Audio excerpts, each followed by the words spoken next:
उत्सव तीन रंगाचा आभाळी आज सजला. नतमस्तक या सर्वांचा ज्यांनी भारत देश घडविला.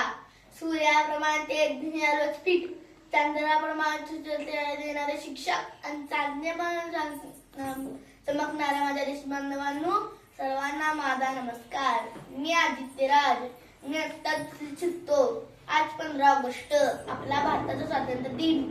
आपण सर्व नेते भारताचा 81वा स्वातंत्र्य दिन साजरा करण्यासाठी एकत्र जमलो आहोत.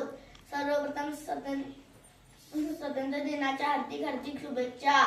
आठवण करावी त्यांची, बलिदान केले, क्रांतीसाठी झडले, त्यांना क्रांतीवीर जय झाले. आज सलाम आहे त्या वीरांना ज्यांच्यामुळे हा दिवस पाहिला. त्या यावे भाग्यशाली जिच्या पोटी जन्मलेल्या वीरांमुळे हा देश अखंड राहिला. भारत देश इंग्रजांच्या गुलामगिरीत होता. अनेक वर्ष गुलामी सहन केल्यानंतर, इंग्रजांचे अत्याचार सहन केल्यानंतर भारताला स्वातंत्र्य मिळाले. आजच्या दिवशी आपण आपल्या शूरवीरांना स्मरण करून त्यांच्या कार्याची आठवण करतो. पंडित नेहरू, महात्मा गांधी, मंगल पांडे, सुप्ते अशा हजारो क्रांतिकारकांनी भारताच्या स्वातंत्र्य लढ्यात अमूल्य योगदान दिले. त्या थोर वीरांना माझा कोटी कोटी प्रणाम. त्यांच्या बलिदानामुळे आपला देश इंग्रजांच्या गुलामगिरीतून स्वतंत्र झाला. भारताने कृषी, विज्ञान, तंत्रज्ञान, साहित्य, खेळ इत्यादी क्षेत्रात सर्व क्षेत्रात चांगली प्रगती केली आहे.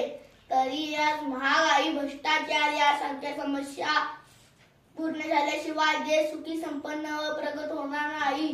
चला तर मग भारत देशाला जगातील एक आदर्श देश बनवण्यासाठी प्रयत्न करूया. शेवटी मला इतकेच म्हणावेच वाटते की निशाण फडकत राही, निशाण फडकत राही. देशभक्तीचे गीत आमचे जुने ज्ञान राही.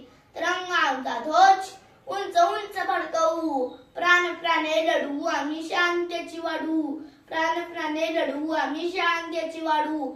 एवढे बोलून मी माझे 4 शब्द संपवतो. जय हिंद, जय महाराष्ट्र.